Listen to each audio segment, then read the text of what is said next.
isang batang nakaupo kasama ang kanyang pamilya habang sila ay kumakain ng tanghalian.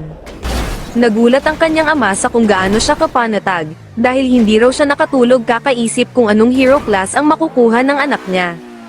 Ang kanyang ina naman ay sabik na sabik din, habang ang nakatatandang kapatid na babae ni Arl na si Reyna ay kumpiyansang-kumpiyansa na mas mahihigitan niya ang lahat ng kaklase niya. Sumang-ayon ang kanilang ina na si Farah. Iniisip na siguradong maakit ni Arl ang lahat ng mga babae dahil sa kanyang charm, dahilan upang mag-alala si Reyna na baka maaga siya ng iba. Ngunit mas realistiko si Arl kaysa sa kanyang pamilya. Iniisip niya na baka maging isa lang siyang ordinaryong tao. Sa mundo ni Arl, ang mga hero classes ay mga biyayang ibinibigay ng isang mataas na nilalang sa mga kabataan kapag sila ay tumungtong ng 10 taong gulang, na nagbibigay sa kanila ng kakayahang mag-specialize sa iba't ibang skills. Dumating ang araw ng blessing ceremony, at lahat ng estudyante ay nagtipon sa paaralan habang nagsimula ang pari sa unang bata.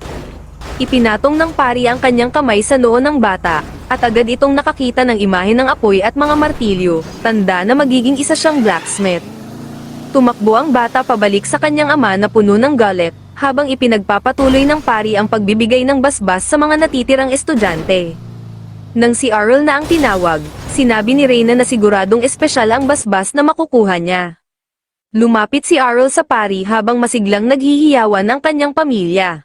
Nagsimulang magbulungan ang mga tao sa paligid, naiinggit at iniisip na makakakuha siya ng advanced class tulad ng kanyang mga magulang na sina Farah at Leon, na kilala bilang isang sword princess at archmage. Ngunit nang ipinikit ni Arl ang kanyang mga mata at sinubukang ituon ang isipan, wala siyang nakita kahit ano. Laking gulat ng